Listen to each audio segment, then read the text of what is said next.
Selamat siang rekan-rekan Rame-Rame Jakarta, selamat datang di acara webinar kami. Webinar pertama mengenai sebuah pengantar taksonomi kota. Sembari kita menunggu rekan-rekan yang lain untuk bergabung dalam room ini, perkenankanlah saya, di sini saya akan menjadi moderator sampai dengan 1-2 jam ke depan untuk webinar kali ini. Terima kasih untuk rekan-rekan Rame-Rame Jakarta yang telah menyempatkan hari Sabtu kalian untuk datang mengikuti acara ini untuk mengenal sisi lain dari Kota Jakarta itu sendiri yang biasanya kita tidak sadar, tidak sadar bahwa selama ini kita selalu berinteraksi dengan salah satu sisi kota Jakarta yang pastinya akan kita kupas pada kesempatan kali ini. Untuk kalian yang sudah tahu Rame-Rame Jakarta, baik dari Instagram, website, ataupun dari media sosial lainnya, mungkin kalian sudah mempunyai ide mengenai secara singkat atau secara jelas mengenai apa yang dikerjakan oleh Rame-Rame Jakarta. Tapi saya percaya bahwa ada beberapa rekan-rekan kita yang belum mengetahui apa itu Rame-Rame Jakarta, apa yang mereka lakukan, apa yang mereka membuat mereka tertarik. Jadi apakah Rame-Rame Jakarta itu? Rame-Rame Jakarta merupakan suatu organisasi non-profit di bidang penelitian untuk fenomena dalam informality di Jakarta itu sendiri. Kenapa kita tertarik terhadap informalitas? Karena kita tahu bahwa kehidupan sehari-hari kita, selain formalitas, kita mempunyai suatu sisi informal yang rata-rata orang memandang sebelah mata. Padahal di informalitas ini banyak sendi-sendi meskipun kecil, dan itu merupakan suatu akar untuk membangun suatu fondasi yang lebih kuat untuk sektor formal. Oleh karena itu, Rame-Rame Jakarta dalam hal ini tertarik untuk mengupas tuntas, untuk melakukan penelitian yang terkait dengan metodologi, perumusan, dan pengklasifikasian informalitas yang ada di Jakarta itu sendiri. Kita berpikir bahwa informality in Jakarta itu merupakan suatu fondasi, suatu akar yang biasa kita dengar sebagai ekonomi serabut. Informalitas yang tidak terdaftar, tapi yang tidak terdaftar yang bagaimana? Kita akan bahas di sini, nanti akan ada pembicara pendiri Rame-Rame Jakarta sendiri, nanti kalian juga akan bisa bertanya kepada beliau. Untuk itu, dengan metode penelitian yang kita pilih saat ini untuk mengklasifikasikan ekonomi serabut di Jakarta, kita menyebutnya sebagai kotanatomi. Kotanatomi ini merupakan sebuah pengantar untuk taksonomi kota. Kita akan mempublikasikannya melalui salah satunya melalui webinar, YouTube, Instagram, ataupun di website kita. Kalian bisa cek di situ nanti. Webinar kali ini akan untuk pertama-tama kita akan melakukan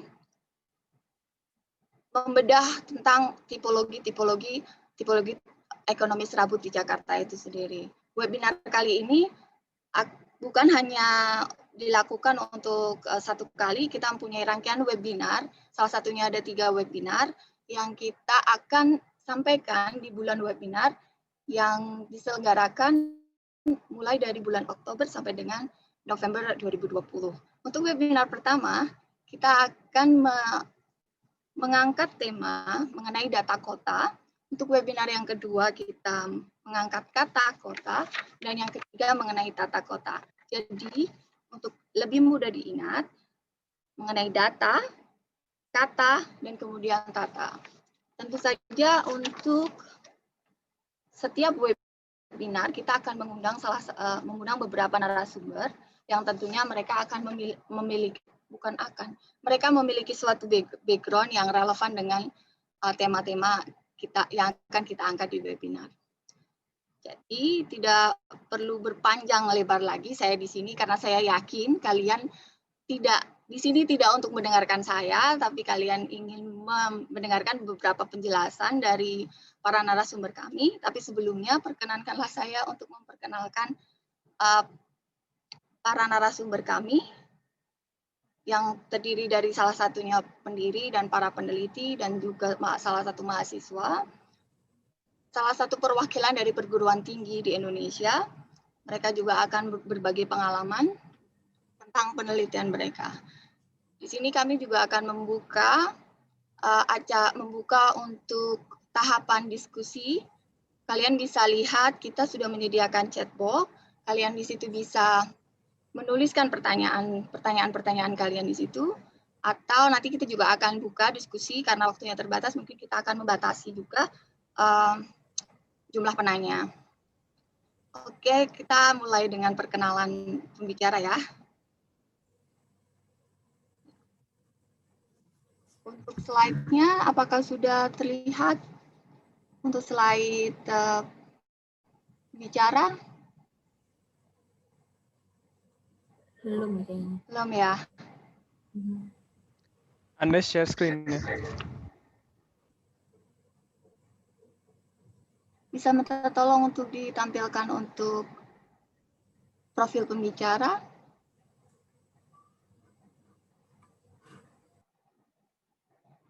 Sebentar.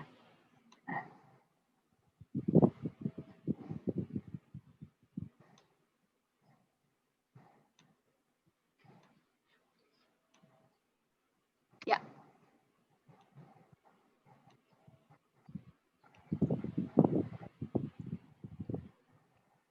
Di sini kita mempunyai 4 pembicara yang akan melakukan pemaparan. Yang pertama, Bapak Andes. Dia merupakan seorang peneliti dan pendiri dari organisasi Rame-Rame Jakarta. Dia background-nya dia adalah seorang arsitek, tapi dia sangat tertarik terhadap penelitian publikasi mengenai perencanaan perkotaan. Yang pembicara kita yang kedua ada Mbak Valin Sarina dari Project Lead and Senior Urban Designer Urban Plus Institute. Dia juga seorang arsitek. Dia terlibat dalam beberapa proyek penelitian. Ada juga dia bekerja sama dengan pemerintah dan profesional dari beberapa latar belakang yang beliau memiliki perspektif yang holistik. Kemudian kita punya Zahra, yang adalah seorang peneliti kualitatif Tim Nasional Percepatan Penanggulangan Kemiskinan. Dia melakukan beberapa riset yang saat ini juga dia sedang menyelesaikan studi doktoralnya di bidang sosiologi di University of California, San Diego. Dan tidak lupa kita juga punya sobat-sobat magang yang di Rame-Rame Jakarta. Mereka adalah mahasiswa Universitas Diponegoro di Semarang, semester 7. Nanti mereka juga akan sharing pengalaman mereka selama magang di Jakarta, di Rame-Rame Jakarta. Untuk itu, untuk mempersingkat waktu, saya persilahkan Mas Andes sebagai pembicara pertama untuk memaparkan beberapa penjelasan mengenai Rame-Rame Jakarta. Silakan, Mas.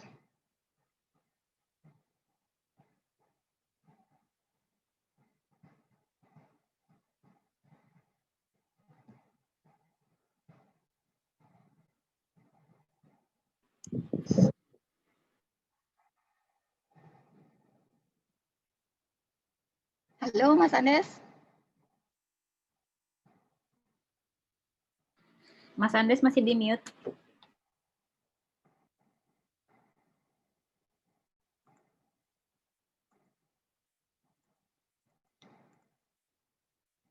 Atau mungkin koneksi kali ya. Kita tunggu sebentar.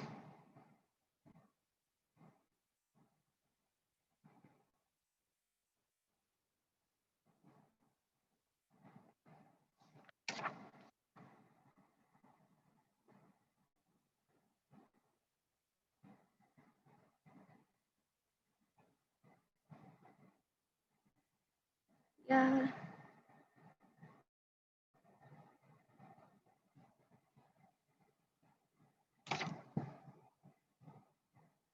Atau, halo Mas Andes, di sanakah? Atau mungkin beliau sedang ada gangguan koneksi? Kita bisa berpindah ke Mbak Valin dulu mungkin. Silakan Mbak. Ini sebenarnya paparan saya akan nyambung dengan paparannya Andes. Jadi nggak tahu nih dari teman-teman Jakarta, teman-teman RRJ baiknya gimana? Mas Karena kalau Andes, langsung jam ke saya nanti partialnya hilang. Mas Andes coba di unmute dulu.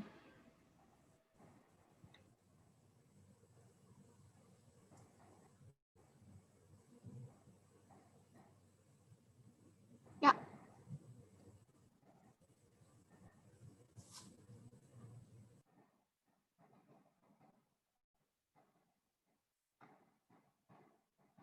Ya.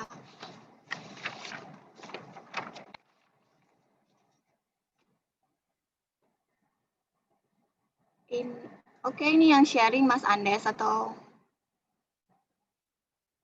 admin. Halo semuanya, perkenalkan saya Hana dari Rame Rame Jakarta. Sebelumnya mohon maaf karena Mas Andes sedang ada kendala teknis. Jadi mungkin aku coba bantu untuk perkenalannya dulu ya, sambil menunggu Mas Andes. Gimana Mbak Kris? Boleh aku handle dulu? Boleh. Silahkan.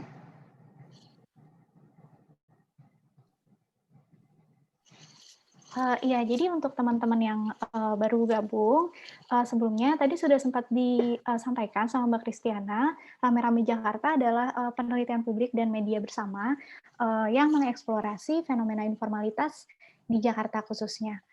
Kemudian di sini kami mencoba menggali keunikan kota Jakarta, terutama dari sisi sektor ekonomi informal, yang kami ambil datanya langsung dari lapangan untuk proyek yang berskala kecil. Fokus kami ada dua, yang pertama dari media dan juga penelitian. Di sini teman-teman nanti bisa juga akses semua data dan media dari Rame Rame Jakarta di rameramejakarta.org. Karena sifatnya penelitian publik, jadi kami juga nggak hanya melakukan sendirian, tapi juga kolaborasi dengan teman-teman volunteer dan juga salah satunya kolaborasi dengan organisasi lain seperti Mbak Valin di Urban Plus Institute dan beberapa organisasi lain.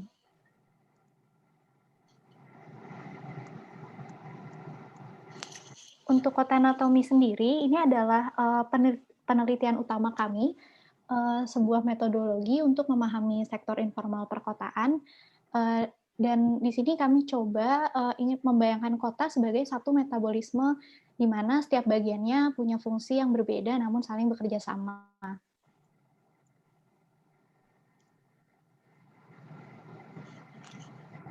Kenapa sih Rame Rame Jakarta harus fokus kepada sektor informal dan kenapa sektor informal ini harus dibahas atau coba diharus utamakan oleh Rame Rame Jakarta? Jadi yang pertama, untuk pekerja di sektor informal sendiri, menurut data BPS di tahun 2020 ada sebesar 55,72% dari total seluruh pekerja di Indonesia. Dan khususnya untuk di Jakarta sendiri jumlahnya ini sampai dengan 39,01%. Nah, kemudian sektor informal juga sangat diandalkan oleh warga Jakarta maupun warga Indonesia secara keseluruhan. Dan walaupun begitu, tapi narasi terkait sektor informal yang berbasis data ini masih sangat kurang, sehingga kami rasa dari Rame Rame Jakarta di sini penting untuk kita coba cari tahu lebih dalam dan coba apa sih yang bisa diteliti dari sektor informal yang pasarnya sangat luas. Kemudian yang terakhir, kami rasa Jakarta perlu kebijakan dan perencanaan yang lebih kontekstual, terutama dalam hal penataan sektor informal atau pemetaan sektor informal. Sebelumnya, coba Mas Andres sudah bisa nyambung lagi belum ya? Halo?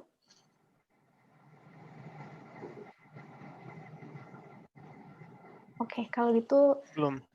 Oke, coba aku lanjut dulu ya. Nah, untuk kota anatomi sendiri, kenapa perlu cara atau metodologi yang kami pilih? Yang pertama, informalitas adalah fenomena yang sangat dinamis. Kemudian secara terminologi, informal di sini disebutnya tidak resmi, jadi cenderung tidak tercatat dan tidak terpetakan dengan rapi sejauh ini. Dan yang ketiga, cara lama terbukti tidak efektif. Maka di sini penelitian dari Rame-Rame Jakarta, penelitian kota anatomi mengambil data primer dan metodologi baru. Di sini ada salah satu ilustrasi fluktuasi kegiatan informal di Wahid Hashim Corridor. Untuk ini contohnya ada hari Minggu jam 2 siang, tapi kami mengambil datanya selama 7 hari full, Senin sampai Minggu, dan setiap hari ada 5 waktu. Jadi untuk fluktuasi secara lengkapnya, teman-teman bisa langsung kunjungi ramerameijakarta.org.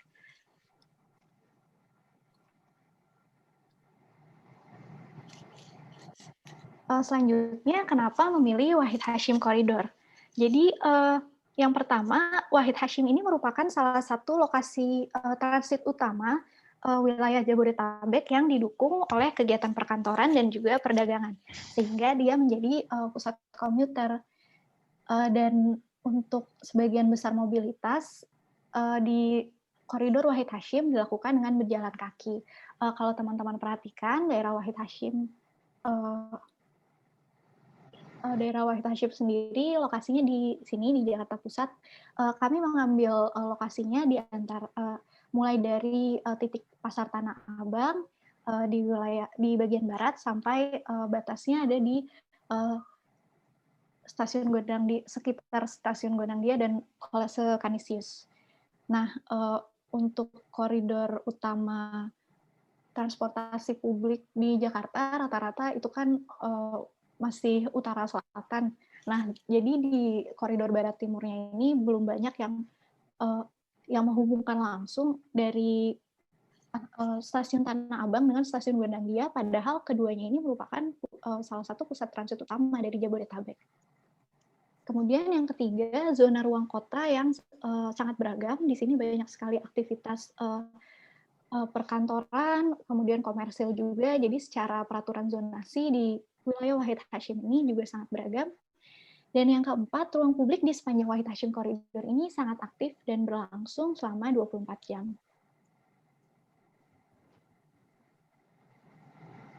Beberapa aktivitas yang ada di Wahid Hashim Corridor antara lain ada permukiman atau kampung, kemudian perkantoran, kantor pemerintahan, kemudian ada tempat-tempat ibadah, pasar, stasiun, dan pusat komersil. Nah, untuk pengambilan data dari penelitian kota anatomi ini, kami melakukan perekaman 140 video dan juga pembuatan parameter dan memetakan data yang hasilnya ada 35 Google My Maps, yang totalnya ada 6.000 data yang terkumpul dari titik yang sudah dikumpulkan dari perekaman video dan juga Google My Maps. Kemudian setelah dipetakan di My Maps, kami melakukan analisis data dan mengolahnya melalui Google Data Studio. Selanjutnya, setelah analisis data dari Google Data Studio tersebut, kami melakukan visualisasi dan kesimpulan pendahuluan atau pembuktian hipotesis melalui 3D modeling, kemudian arsip data lengkap, dan laporan kota anatomi secara online.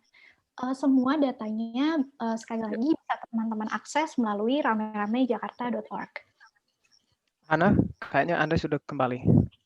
Ya, aku sudah kembali. Tadi kembali. Ada masalah laptop, mohon maaf. Yang di mana, Mas? Oke, kita langsung ya. Oke, boleh.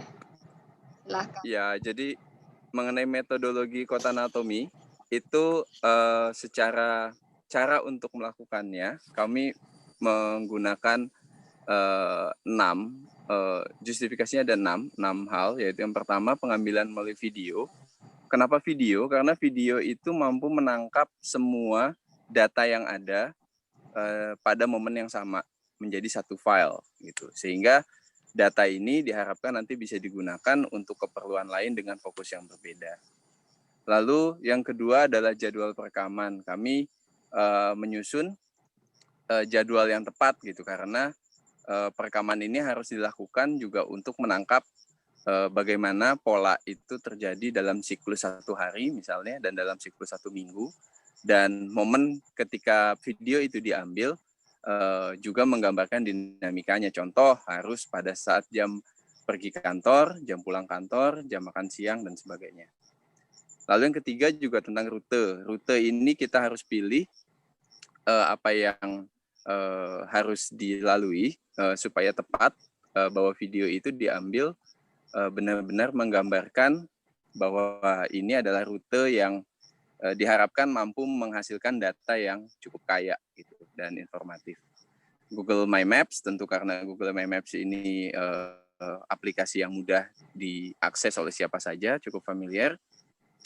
Nah, ini parameter dan tipologinya pada akhirnya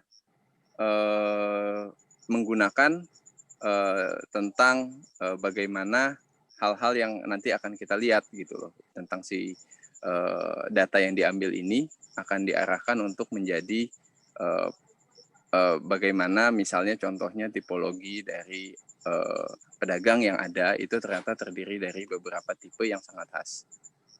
Lalu pada akhirnya adalah yang keenam, pemetaan kota. Produk itu nanti pada akhirnya akan menjadi sebuah peta yang mampu merangkum data-data tersebut dalam format yang terintegrasi satu sama lain. Slide berikutnya.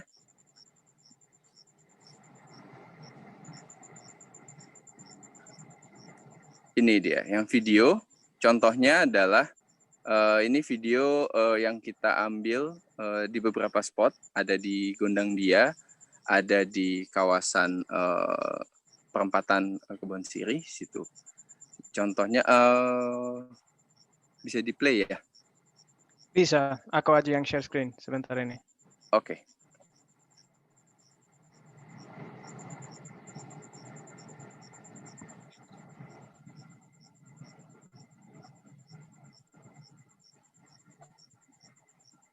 Error 5, maksudnya error 5. Oke. Sudah, play. Ya, ini adalah contohnya ketika kita melakukan pengambilan gambar, kita pakai kamera dengan gimbal, tapi memang gimbal yang masih sederhana, belum yang elektronik. Dalam video itu terekam semua elemen-elemen aktivitas kota yang ada gitu. Contohnya ada pedagang, ada juga pejalan kaki, dan ada situasi kendaraan dan tipologi bangunan yang ada di depannya. Karena nanti pada akhirnya kita akan bahas juga bagaimana hubungan antara bangunan yang ada tersebut, misalnya apakah dia kantor atau dia hotel atau dia tempat ibadah, itu terhadap aktivitas kota di depannya. Jadi ketika mendesain atau pada akhirnya membicarakan aktivitas sektor informal dan trotoar di depannya, itu juga terkait dengan apa yang ada di sekelilingnya. Ini tentang video, bisa dipakai untuk berbagai keperluan. Contohnya kalau sekarang kami di Rame Rame Jakarta itu fokus pada pedagang kaki 5, tapi nanti mungkin kawan-kawan di Urban Plus akan bisa menjelaskan untuk fokus pada aspek yang lain, desain dan kegiatan manusia. Oke, lanjut slide-nya.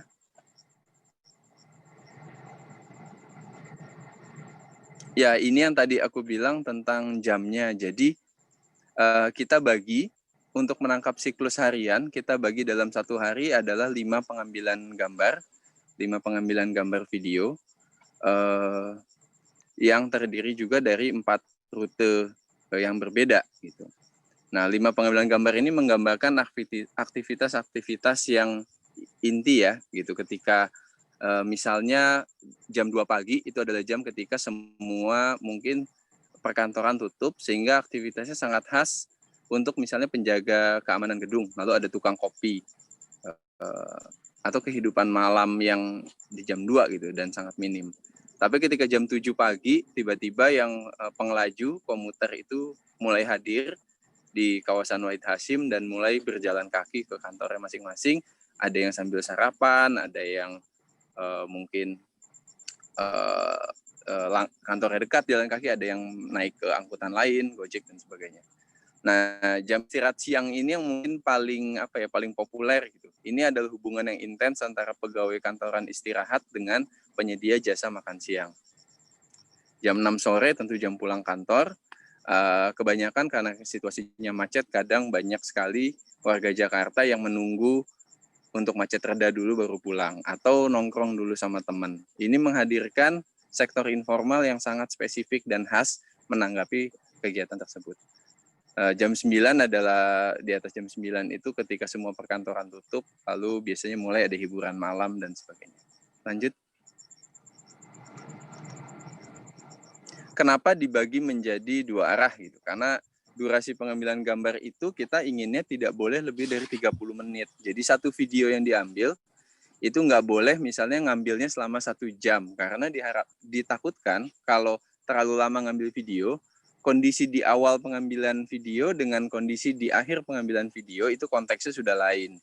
Misalnya sudah tidak lagi jam istirahat makan siang gitu. Nah, untuk menjaga situasi tersebut, maka koridor Wahid Hasyim kami bagi menjadi 2 wilayah yang terpisah, yaitu kiri dan kanan, dihitung dari simpang Jalan Sabang ke arah Gondang Dia dan ke arah Tanah Abang.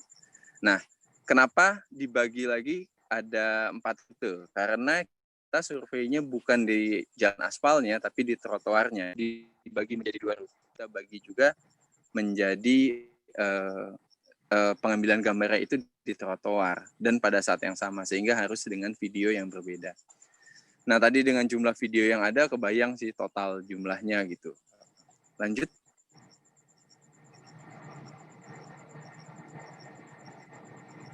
Ini ketika ditransformasikan dalam Google My Maps, sehingga dalam pengambilan gambar tadi itu bisa kita rekam tentang sektor informal apa saja yang hadir di ruas jalan tersebut.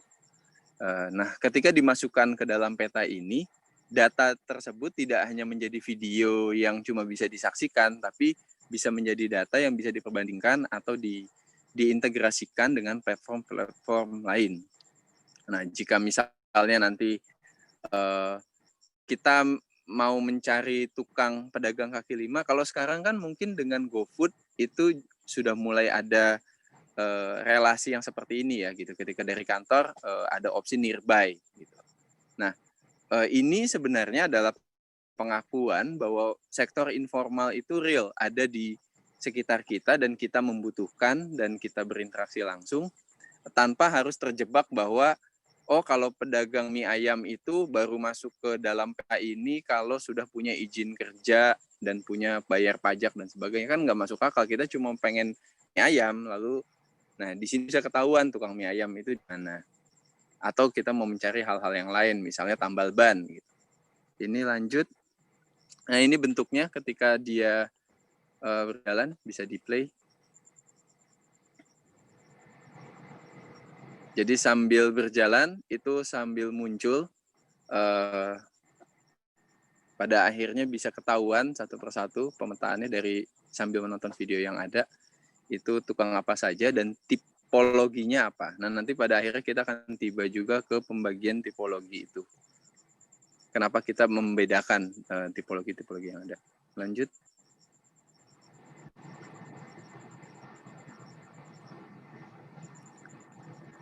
Delapan tipologi itu kita bagi menjadi 8 tipologi dari ini penerawangan kita nih gitu, bahwa setidaknya ada 8 tipologi utama. Mungkin bisa nambah kalau misalnya nanti teman-teman ada masukan atau ada ide bahwa ada sektor informal yang belum masuk ke dalam 8 parameter ini, kita akan sangat senang sekali supaya datanya jadi lebih baik. Yang pertama itu asongan. Asongan itu adalah sektor informal yang berusaha atau beroperasi dengan berjalan kaki, sehingga dimensinya pun hanya badan dia gitu yang dia bawa. Misalnya tukang asongan di lampu merah gitu, atau tukang balon gitu, yang bisa beroperasi hanya dengan dirinya sendiri. Yang kedua adalah kios. Itu menetap tapi bukan di bangunan permanen, biasanya kios rokok, kios pulsa, itu bentuknya sangat spesifik.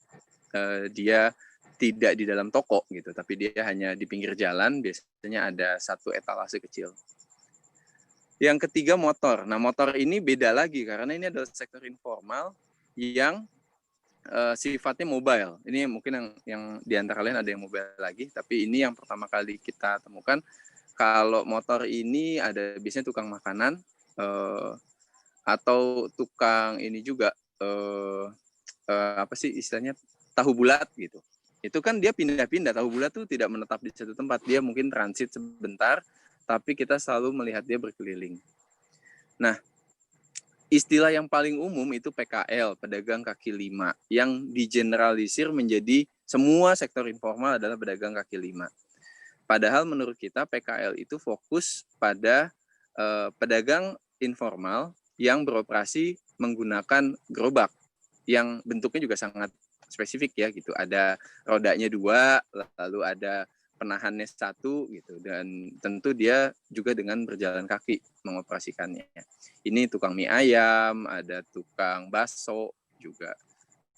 Ini dia juga berpindah, tapi berpindahnya tidak selalu berpindah seperti yang menggunakan motor, karena mungkin berat juga. Jadi dia di tempat strategis itu bisa beroperasi. Ini sangat menguntungkan karena misalnya tadi ada perubahan jam makan siang, sarapan sama jam pulang kantor. Nah, si PKL ini kalau jam makan siang yang ada di dekat kantor, kalau jam pergi pulang kantor itu adanya di dekat stasiun misalnya. Yang kelima adalah sepeda. Ini yang paling umum kita temui Starling, Starbucks keliling, jadi pedagang kopi.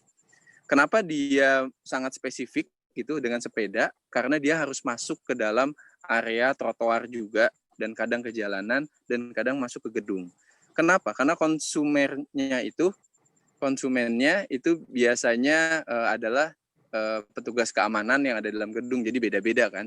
Jadi dia yang harus mendatangi si konsumernya ini. Yang keenam adalah tenda. Tenda ini adalah dia seperti pedagang pecel lele, pedagang macam-macam gitu, yang sifatnya pakai biasanya tenda warna biru atau warna merah, dan beroperasinya tidak terus-menerus ada 24 jam. Dia biasanya setelah yang tadinya parkiran mobil atau tadinya adalah bengkel mobil lalu tutup, itu tiba-tiba berubah menjadi tempat seafood misalnya. Nah, terpal yang ketujuh adalah terpal. Terpal itu yang biasanya tukang obat atau di dekat stasiun ada gelar yang aksesoris gitu, itu juga beroperasi sangat umum kita temui. Yang terakhir itu warung. Nah, warung ini yang mungkin sifatnya paling permanen ya. Biasanya kita ada warung Tegal, warung Padang, itu dia bagian dari bangunan. Lalu dia membuka operasionalnya supaya orang bisa keluar masuk. Silakan lanjut.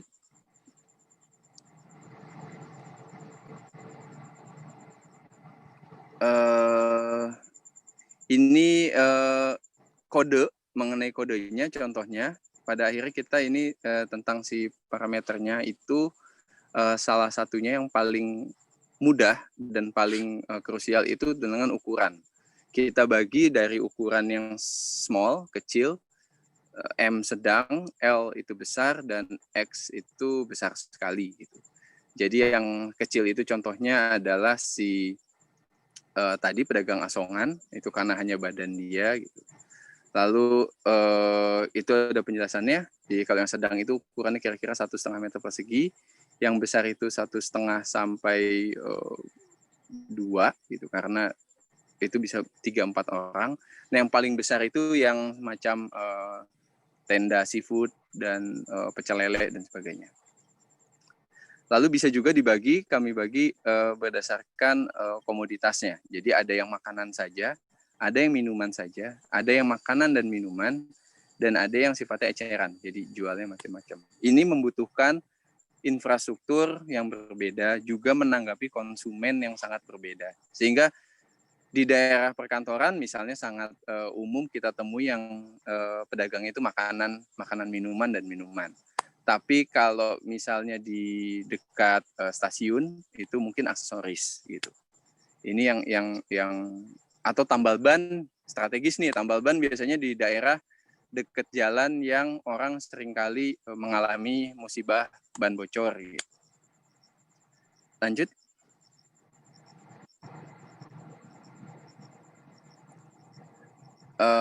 Tipologi bangunannya juga itu kita buat dalam kode-kode tertentu, karena kalau beberapa bangunan yang berbeda seperti perkantoran dan hotel itu juga membentuk ruang dan aktivitas yang berbeda di depannya. Contoh adalah toko, biasanya pertokoan itu ada yang swalayan, ada yang butik, itu juga menghasilkan bagaimana membentuk ruang di sekitarnya yang berbeda. Lalu kalau perkantoran itu menghasilkan juga konsumen yang sangat spesifik, ada jam kantornya, ada jam istirahatnya.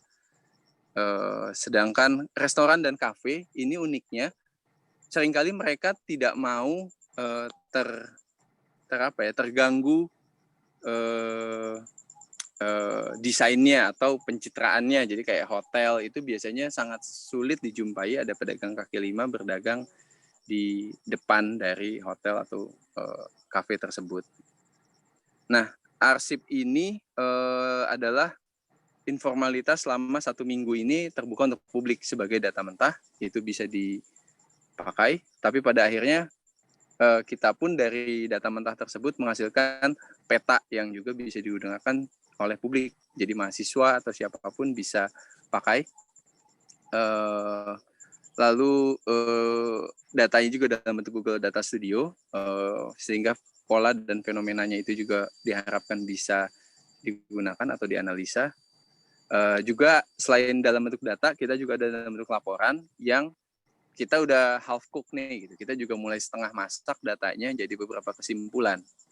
Nah, yang nggak kalah penting adalah visualisasi. Kadang data penelitian itu sangat sulit untuk dipahami atau dibaca atau dikonsumsi oleh publik menjadi sesuatu yang terikat atau mereka merasa terkait dengan hal tersebut. Itu sebabnya kami platformnya di Instagram paling besar. Supaya data-data tersebut kita bisa bagi cacah gitu menjadi beberapa bagian yang mungkin lebih mudah dikonsumsi dalam bentuk visualisasi yang lebih menarik.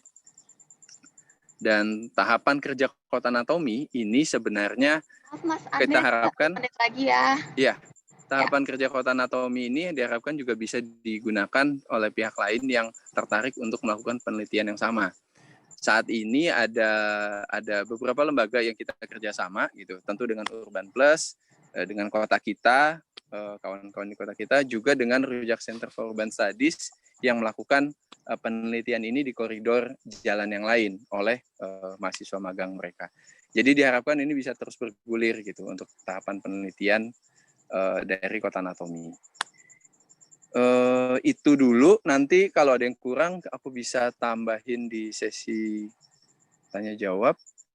Oh ya, untuk lokasi, ini pengembangannya ya, jadi bisa di lokasi lain, bisa dalam bentuk siklus lain. Jadi siklus lain itu kalau sekarang kita udah dapat yang 1 minggu, kita harapannya bisa dapat yang 1 bulan atau kita dapat 1 tahun gitu. Kayak misalnya awal bulan sama tanggal tua itu mungkin beda pola konsumsi orang karena sistem gaji kan. Kolaborasi dengan berbagai pihak dan penyempurnaan metodologi supaya tadi kalau ada masukan bahwa ternyata tipologinya masih ada yang belum masuk gitu. Itu selanjutnya masih ada kayaknya sudah. Ya. Itu aja. Makasih Mbak Kristiana. Oh ya, ini sedikit visualisasinya. Informasi yang lebih detail bisa dibaca di Rame-Rame Jakarta ORG Kota Anatomi. Baik, terima kasih Mas Andes atas penjelasannya, cukup komplit, cukup beragam yang menyadarkan kita bahwa banyak sekali jenis-jenis informalitas yang tentunya bukan hanya cukup 1 minggu, mungkin 1 bulan, ada yang tanggal muda, ada yang tanggal tua. Apalagi sekarang udah ada COVID-19. Ini penelitiannya sebelum COVID-19 kan. Gimana dengan yang setelah setelah adanya pandemi. Pastikan ada yang tadi disebutkan dengan GrabFood, GoFood. Tentunya mereka juga tidak hanya mengambil dari restoran, mungkin saja mereka mengambil dari sektor informal. Jadi untuk selanjutnya kita undang Mbak Valin untuk melengkapi penjelasan, memperkuat penjelasan Mas Andes. Silakan Mbak Valin. Oke, makasih. Halo. Mungkin aku mulai share screen ya? Ya, silakan. Boleh di stop dulu mungkin yang Andes? Oke. Sebelumnya perkenalkan, nama saya Valin Sarina dari Urban Plus Institute. Mungkin teman-teman udah pernah dengar Urban Plus. Kita sebenarnya Urban Plus dan Urban Plus Institute satu entitas, jadi semacam think tank-nya gitu ya kalau Urban Plus Institute. Dan kita kerjasama bareng dengan Rame-Rame Jakarta untuk penelitian ini, yaitu Reading Life in a Public Realm Through Data, seperti yang tadi disebutkan oleh Andes. Lokasinya ada di Wahid Hashim. Sebenarnya kalau aku nambahin dikit mungkin dari tadi keterangannya Andes ya. Kenapa kita akhirnya memilih Wahid Hashim sebagai lokasi gitu. Kalau secara perkotaan kita tahu Jalan Sudirman Tamrin itu adalah poros utara selatan di Jakarta, di mana sifatnya secara perkotaan dia lebih formal dan lebih lebih kaku gitu. Sementara ketika jalur yang sekunder yaitu adalah Jalan Wahid Hashim itu kegiatannya justru lebih banyak yang informal di sana, sehingga ketika kita pilih lokasi untuk penelitian ini, kita rasa Jalan Wahid Hashim menjadi lokasi yang lebih tepat karena kegiatannya lebih kaya gitu. Kemudian apa yang biasanya hari-hari Urban Plus dan Urban Plus Institute lakukan adalah salah satunya ini. Jadi kita merevitalisasi jalur pejalan kaki. Ada beberapa spot di Jakarta yang sudah kita lakukan sejak 2016. Dan kemudian ketika sudah kita redesign, kita mulai bertanya-tanya gitu, apakah is it really working gitu? Is there something missing in the public realm? Kelihatannya kalau secara kasat mata mungkin baik-baik saja. How can we improve it? Nah, itu yang kemudian menjadi alasan utama kita bikin penelitian ini gitu. Kalau tadi Anda sempat menceritakan metodologinya seperti apa, sebenarnya kalau bisa dilihat di video, ini picture ya, screen capture dari videonya, kita bisa lihat betapa interaksinya sangat terjadi antara jalur pejalan kaki yang street furniture-nya. Dan itulah hal-hal yang akhirnya kita pilih untuk observasi, di mana Rame-Rame Jakarta berfokus pada sektor informal, sementara Urban Plus Institute akan berfokus pada sisi desain dan behavior dari pejalan kakinya. Kemudian ini jadi variablesnya ada street vendors, kemudian ada people. Tadi mungkin vendors, ini variablesnya ada apa aja. Jadi kita identify objeknya, subjeknya gitu ya.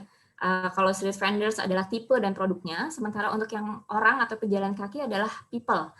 Gender, apakah dia male atau female, kemudian age-nya seperti apa, apakah dia children, adult, atau elderly. Kemudian setelah kita melakukan identifikasi dari orangnya, kita akan melakukan deskripsi, which is itu kita sebut attributes ya. Kalau yang warna merah adalah atribut street vendors yang tadi udah dijelasin oleh Mas Andes di depan. Sementara untuk orang itu variablesnya ada lebih banyak lagi, karena lebih kompleks mungkin ya. Nanti mungkin juga ketika RRG mengembangkan lagi taksonominya juga ini akan lebih berkembang gitu. Jadi untuk yang people sendiri terbagi ada dua, yaitu posture dan activity. Physically interacts with the space gitu. Yang kita ukur apa sih? How the space invites different body postures. Jadi apakah dia standing, apakah dia sitting, terutama ketika ada street vendors ya. Di situ apakah mereka sambil berdiri gitu makannya, atau sambil duduk, atau sambil nyender ke apa gitu, atau ada yang sambil jalan misalnya.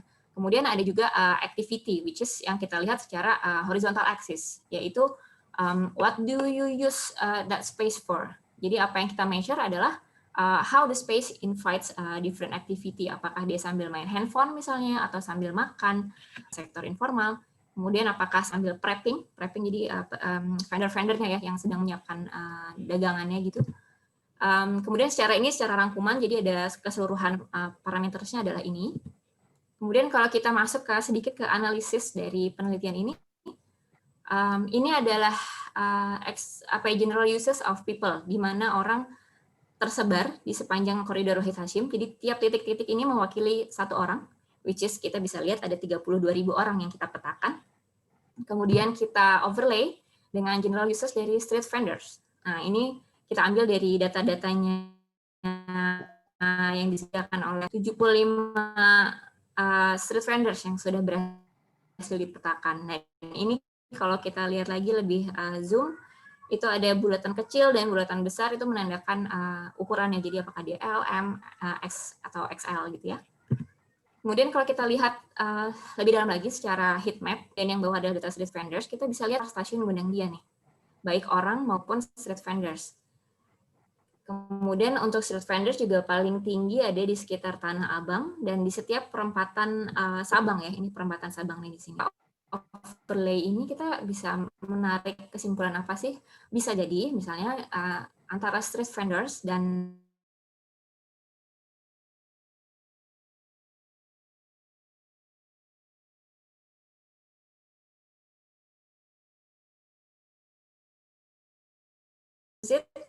kita sama-sama sumbangsih untuk ini ya, perancangan kota Jakarta ya. Terus kalau kita lihat lagi general trend dari street vendors dan people activity ini. Yang warna biru adalah street vendor. Warna kuning adalah people. Dan kita bisa belah jam. Kalau misalnya terjadi di sekitar Gondang Dia dan Cutmutia, di mana di situ ada masjid, jadi yang paling tinggi, jadi kita bisa lihat ini ada korelasi positif antara jumlah PKL dengan jumlah orang, terutama ketika hari dan jam tersebut. Kemudian kita lihat lagi global trend secara posture dan activity, jadi ini antara orang dan di overlay dengan kegiatan street vendor.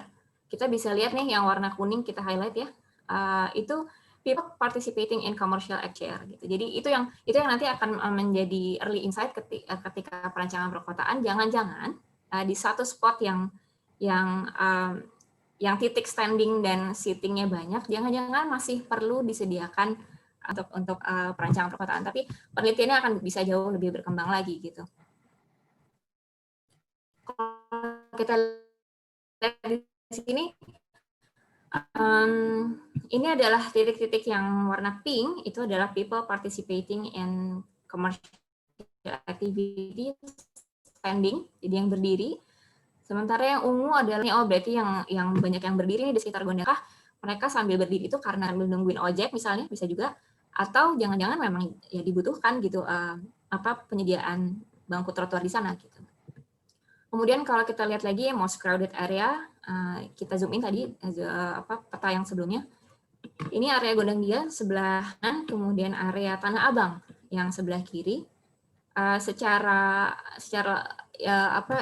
early conclusion, kita bisa ngasih rekomendasi sebetulnya ke teman-teman ini ya, bangku trotoar dan lain-lain. Kita bisa menyampaikan rekomendasi bahwa mungkin di titik-titik tersebut perlu disediakan bangku yang lebih banyak gitu.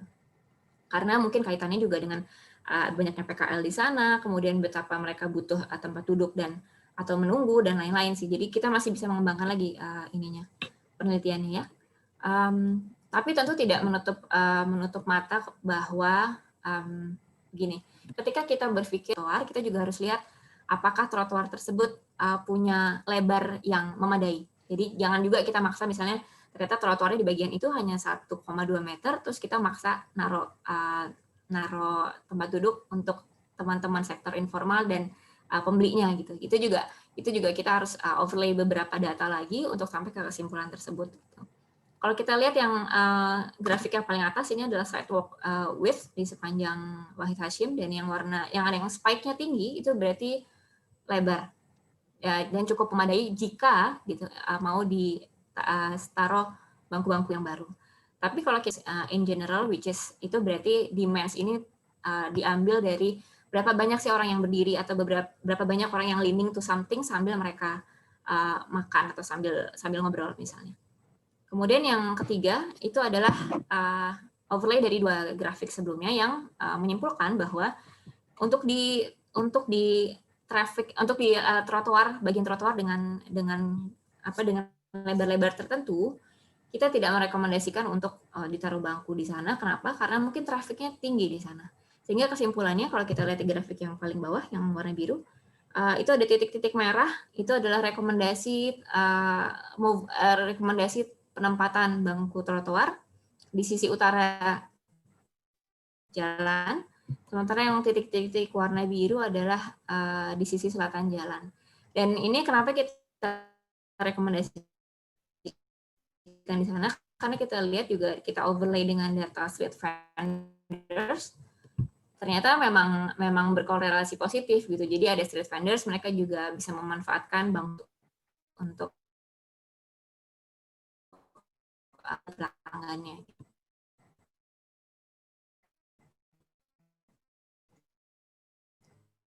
Jadi kalau tadi teman-teman Rame-Rame Jakarta sudah menerbitkan jurnal penelitiannya, situ juga akan mempublish data yang kurang lebih sama, dashboard lebih berfokus di orang. Nanti didatakan teman-teman. Interaksi public life di public realm tersebut, terutama untuk pejalan kaki dengan sektor informal. Gitu. Kita juga bisa membuat keputusan dan desain perencanaan kota yang lebih baik dengan data-driven decision making. Data sudah holders yang untuk pendidikan, terus untuk kota, warga gitu. Dan kita berharapnya bisa menjadi salah satu berbasis data, terutama untuk sektor informal di masa depan. Looking forward for our volunteers yang terlibat dari tahap 1, 2 untuk semuanya di sini. Di sektor ada itu menggalau mungkin kita anak-anak magang dulu kali ya, silakan. Ya. Iya, terima kasih. Kan nama saya Muhammad yang kemudian dari Universitas. Nama saya ada 4 orang. Yang pertama ada Bintang Kurniawan di sini sebagai sobat magang. Kami bilangnya sobat magang yang memang di sini dalam proyek kota atas memang data yang sudah di pada tahun 2009 materinya.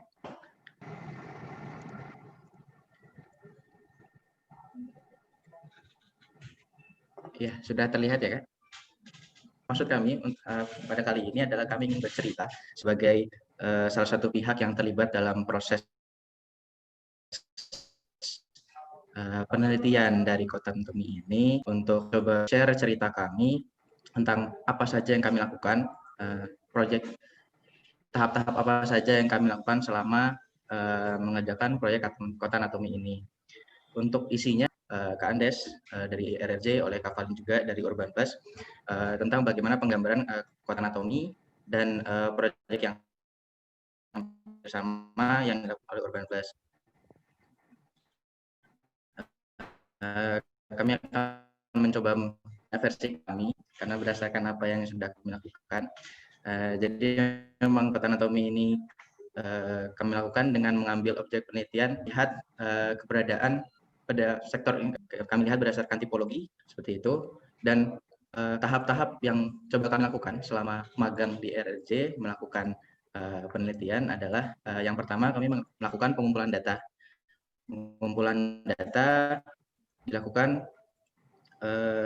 berdasarkan pengamatan kami terhadap video yang diambil oleh teman-teman dari Rame-Rame Jakarta, kan sektor-sektor informal yang ada, dan selanjutnya kami lakukan pendataan. Kami coba rekap keberadaan dari sektor informal tadi berdasarkan tipologi, ukuran, dan komoditasnya.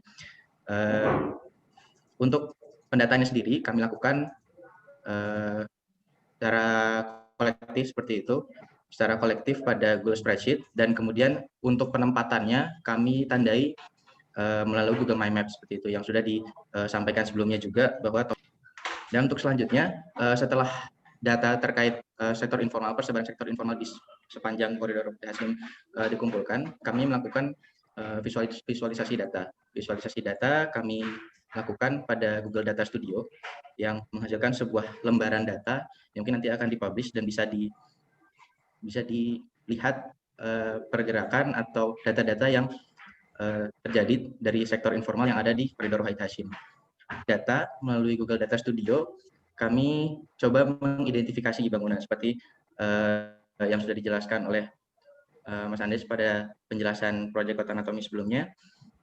Kami mendata gedung-gedung yang ada di koridor Wahid Hasyim ini untuk melihat aktivitas apa saja yang ada pada gedung tersebut, untuk melihat kira-kira adakah keterkaitan antara tipologi bangunan di Wahid Hasyim, di sekitar Wahid Hasyim koridor dengan tipologi yang sudah kami tetap terkait sektor informalnya.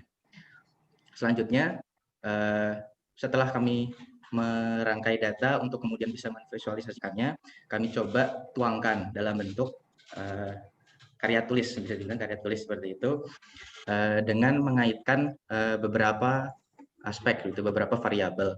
Ini juga mendukung metodologi dari teman-teman RRJ untuk mengambil data, seperti tadi yang sudah dijelaskan, mengambil data melalui video, dan kami coba untuk menjelaskan apa sih memang keuntungan-keuntungan yang bisa diaplikasikan kalau memang pengumpulan data atau metodologi pengumpulan data itu dilakukan melalui video. Yakni banyak yang bisa kami lakukan, terutama sebagai anak magang. Di sini saja kami yang ada 4 orang, kami bisa mencoba mengambil 4 topik penelitian gitu, hanya dari 1 kali pengumpulan data lewat video. Ini ada 4 karya dari 4 orang pemagang. Yang pertama, kami bisa melihat berdasarkan data-data yang sudah kami dapatkan, kami coba melihat analisis jenis aktivitas yang ada berdasarkan tipologi bangunan terhadap keberadaan PKL di sekitarnya. Jadi yang bisa kami lihat adalah, pertama kami bisa menentukan tipologi-tipologi dari bangunan-bangunan yang ada di sepanjang koridor Wahid Hasyim, dan mencoba membandingkannya dengan jumlah PKL yang ada di kawasan tersebut. Seperti itu. Sehingga salah satunya bisa menghasilkan kesimpulan, yakni bahwa tipologi bangunan itu sebenarnya punya pengaruh terhadap tingkat keberadaan PKL. Juga seperti yang sudah dibahas sebelumnya juga, bahwa memang kawasan transportasi publik itu, terutama di daerah stasiun ya, untuk yang di kotak biru, daerah stasiun Gondang Dia itu punya tingkat aktivitas yang lebih tinggi, sehingga kalau kita samakan dengan data yang ada, itu punya perbandingan yang sama dengan tingkat jumlah PKL yang ada di sana. Seperti itu. Lalu penelitian yang selanjutnya itu juga kami bisa menyusun sebuah karya penelitian ketika saat mencoba menggunakan data waktu yang digunakan dan coba kami bandingkan terhadap tipologi lokasi perkantoran, sehingga kita bisa melihat preferensi pedagang sektor informal menurut hari kerja di koridor Wahid Hasyim. Ini kita bisa melihat perbandingan antara blok bangunan perkantoran jam malam, juga melihat kondisi di blok bangunan perkantoran pada jam kantor, seperti itu. Lalu kita bandingkan dengan jumlah pedagang di sektor informal, pedagang yang tetap informal di area perkantoran pada jam malam dan pada jam kantor, seperti itu. Sehingga kita bisa melihat kesimpulan bahwa sebenarnya sektor informal ini dalam pergerakannya dia melakukan kegiatan penjualan dengan mengikuti pola kegiatan konsumennya, gitu. Jadi mengikuti demand yang ada.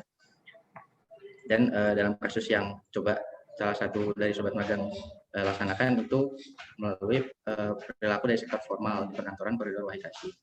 Juga terdapat kesimpulan bahwa interaksi antara sektor formal dan informal itu punya kecenderungan pada hari kerja operasional perkantoran dan kategori bangunan, dan dengan jumlah pedagang sektor formal di area perkantoran tersebut.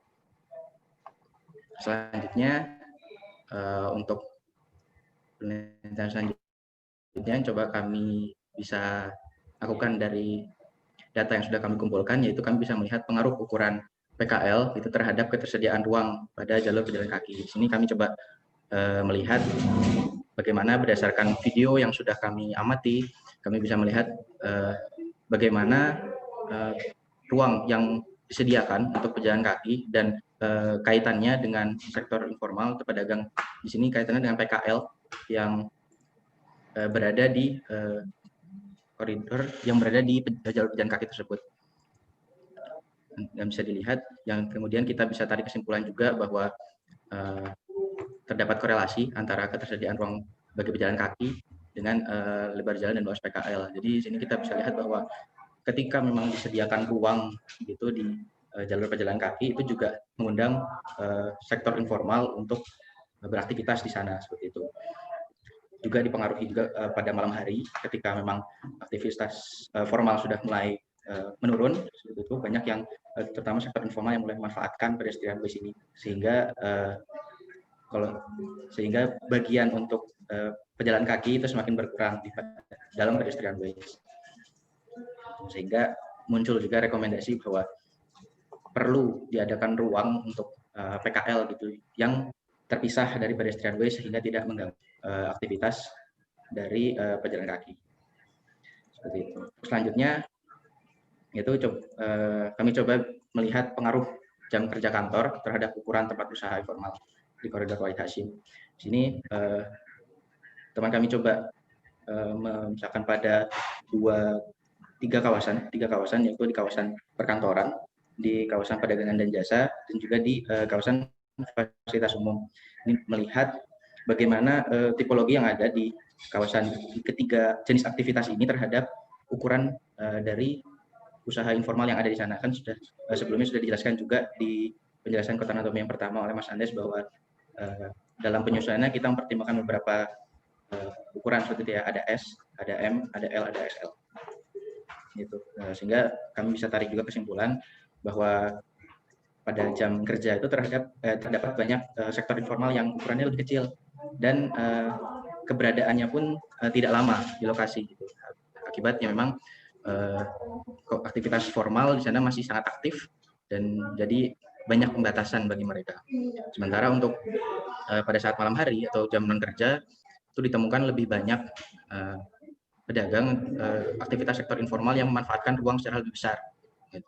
Sehingga ruang yang lebih luas dan memberikan banyak ruang untuk berkumpul gitu. Nah, sementara untuk pada hari libur untuk persebaran ukurannya itu lebih acak, lebih acak. Melihat juga aktivitas manusianya juga berubah dan tidak terkotak-kotakan seperti memang terjadi di hari kerja seperti itu, di mana memang sangat terpisah antara jam kerja dan jam pulang kerja seperti itu. Ya, tadi merupakan 4 penelitian yang coba teman-teman sobat magang ini paparkan gitu dari hasil pengolahan data yang memang sudah kami coba kumpulkan dan coba kami visualisasikan, yang memang keempatnya ini berujung pada sebuah kesimpulan kasar sebenarnya, bahwa secara garis besar pergerakan aktivitas ekonomi formal terutama itu sangat dipengaruhi keberadaannya oleh pergerakan calon konsumen sebagai demand-nya gitu. Itu dibuktikan dengan jumlah usaha informal yang memang menurun drastis pada hari libur atau malam hari karena memang keberadaan manusia yang beraktivitas di sana menurun seiring dengan datangnya libur atau malam hari. Juga adanya tarikan besar pada fasilitas publik. Hal ini dikarenakan memang di fasilitas publik ramai akan tingkat aktivitasnya yang tinggi. Juga untuk dan ini juga sesuai dengan peruntukan lahan kawasan sekitar Wahid Hasyim, yaitu sebagai perkantoran dan bisnis, sehingga munculkan pergerakan calon konsumen pada jam tertentu. Ya, demikian mungkin sharing apa yang sudah kami laksanakan dan sudah kami coba selama magang di RRJ.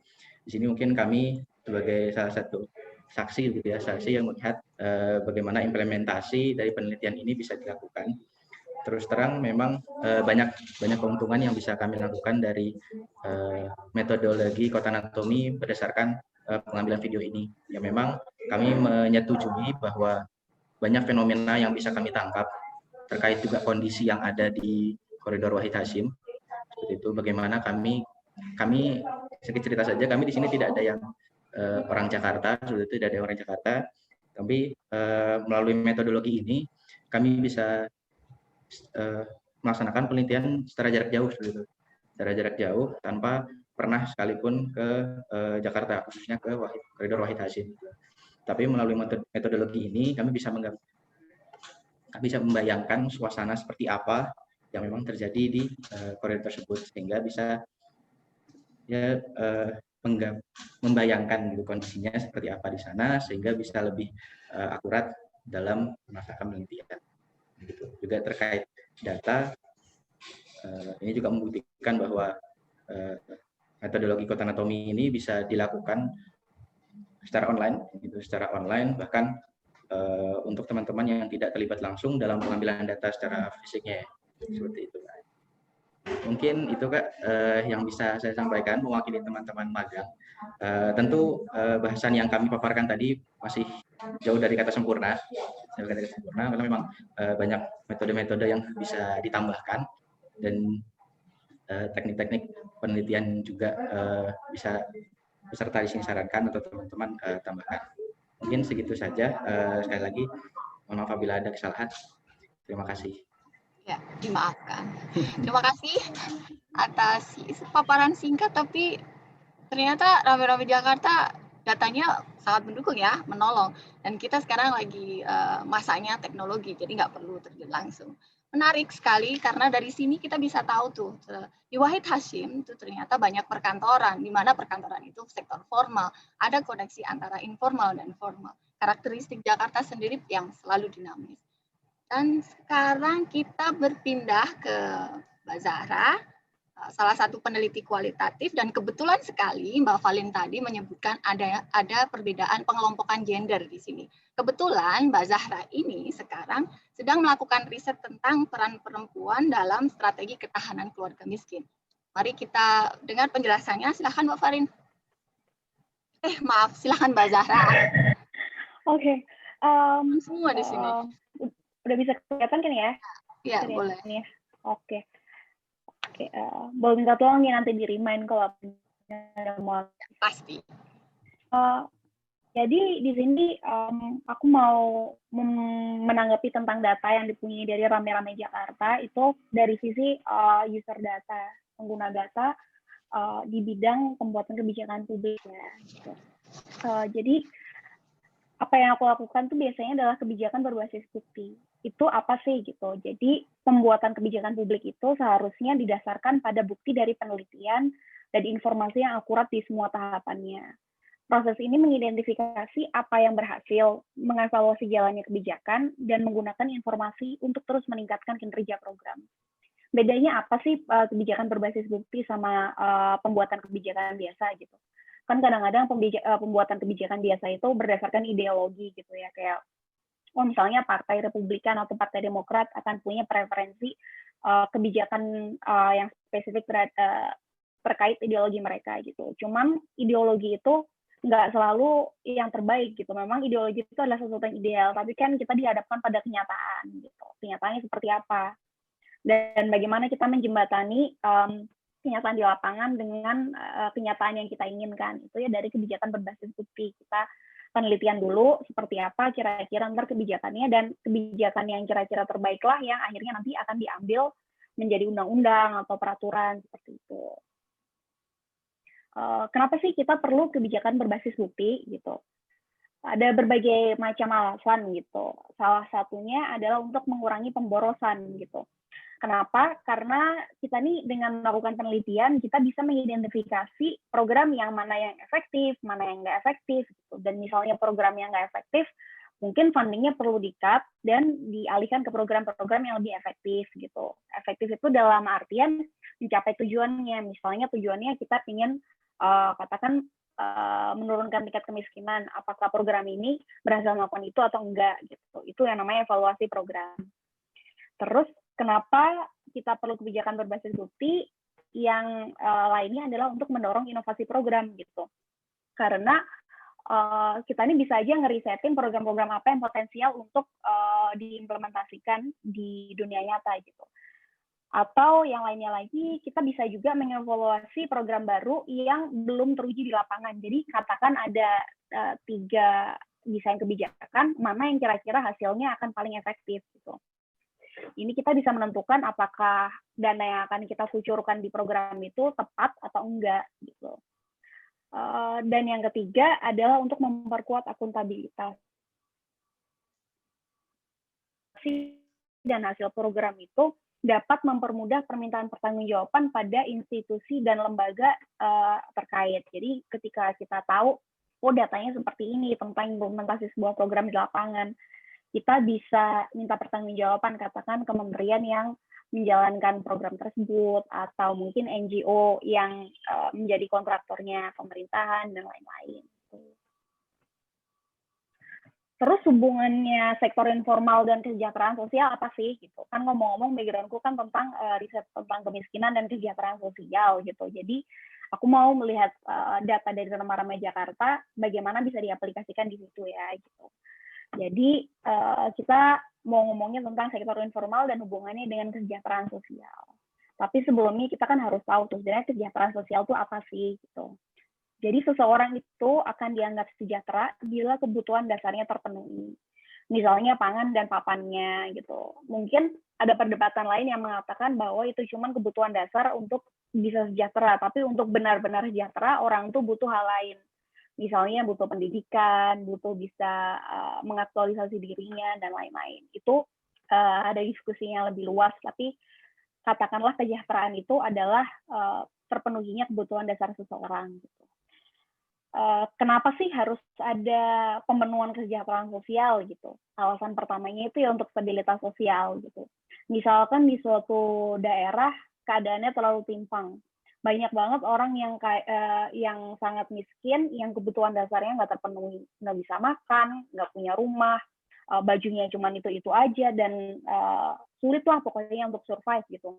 Dan di situ ada beberapa orang yang super kaya yang sebenarnya mereka bisa gitu chip in sedikit untuk memperbaiki kondisi sosial yang ada di daerah itu gitu. Apa yang terjadi akan ada revolt lah mungkin, atau akan ada penolakan, atau mungkin riot, atau apa ya, pokoknya ketidakbahagiaan lah dari orang-orang yang kebutuhan dasarnya nggak terpenuhi, atau bisa juga termanifestasikan dalam kriminalitas yang meningkat karena misalnya orang benar-benar kepepet dan dia butuh makan maka dia mencuri. Itu kenapa kita butuh kesejahteraan sosial yang untuk merata lah untuk semua orang gitu, supaya masyarakat ini stabil. Alasan keduanya yang praktikal kenapa kita butuh kesejahteraan sosial itu untuk menjaga produktivitas. Jadi misalnya seseorang itu lapar, orang itu nggak punya rumah, orang itu kedinginan, orang itu sakit-sakitan kan gitu. Otomatis dia nggak bisa berpartisipasi di pasar tenaga kerja. Dia nggak bisa bekerja, dia nggak bisa mencari kerja, dan akhirnya dia nggak produktif, seperti itu. Dan alasan yang terakhir itu adalah alasan moral. Kenapa kita harus membuat masyarakat kita sejahtera? Because it's the right thing, simply gitu. Dan gimana sih caranya kita tuh memenuhi kesejahteraan sosial di sebuah masyarakat, di sebuah negara? Di Indonesia ada yang namanya misalnya jaminan sosial. Jaminan sosial itu program-program yang melindungi seseorang dari kondisi yang tidak diinginkan. Misalnya kita kerja, kita bisa mendapat pemasukan rutin lah, hidup kita terjamin kesejahteraannya.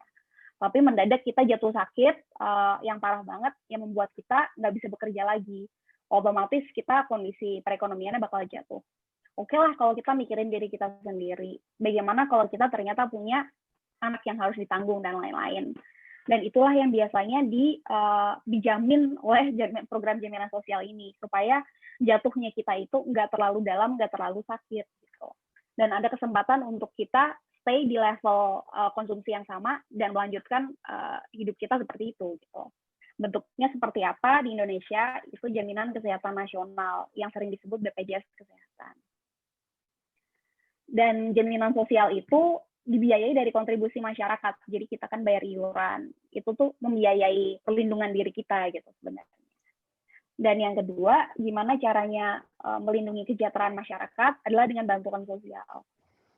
Bantuan sosial itu berupa transfer yang berupa uang atau barang dari pemerintah biasanya untuk memenuhi kebutuhan seseorang sehingga kebutuhan dasarnya tercukupi gitu. Dan ini bedanya sama jaminan sosial itu nggak tergantung pada iuran. Jadi kita tuh nggak membayar untuk mendapatkan bantuan sosial tersebut gitu. Dan itu tuh di Indonesia biasanya diberikannya kepada orang-orang yang kurang mampu. Jadi yang mampu seharusnya membayar jaminan sosial untuk menjamin kesejahteraan dirinya. Dan bantuan sosial biasanya emang nggak bayar kita gitu, tapi untuk orang-orang yang khusus butuh banget gitu. Bentuknya seperti apa di Indonesia, itu ada banyak program pemerintah, misalnya kayak program Keluarga Harapan, program sembako, terus program Indonesia Pintar. Terus gimana sih kita udah ngomongin tentang kesejahteraan dan lain-lain, terus hubungannya sama data sektor informal tuh apa sih gitu? Kenapa sih kita butuh data sektor informal? Gitu. Salah satunya adalah karena besarnya sektor informal di Indonesia. Tadi udah disebut di depan sama Hana, sektor informal menyumbang 55,72% pekerja di Indonesia dan hampir 40% ya tadi ya di Jakarta gitu. Kenapa penting? Seperti yang udah aku bilangin tadi, jaminan sosial itu biasanya dibayarkannya oleh pekerja di sektor formal yang bisa membayar iuran jaminan kesehatan nasional mereka secara langsung gitu misalnya, dan langsung bisa ke-track sama pemerintah. Oh, orang ini kerja di sini, orang ini kerja di situ, sehingga dia perlu membayar pajak, sehingga dia perlu membayar iuran BPJS, katakan seperti itu. Tapi kalau di Indonesia itu susah karena banyak pekerja yang nggak ke-track gitu. Kayak misalnya di Indonesia ini pemerintah susah untuk menjangkau pekerja di sektor informal untuk memberi mereka bantuan dan juga untuk mengumpulkan pajak dari mereka gitu. Jadi banyak hal yang nggak bisa dilakukan simply karena pekerja di sektor informal ini sangat susah untuk di-capture, datanya susah gitu. Nah, hubungannya apa lagi dengan kesejahteraan sosial?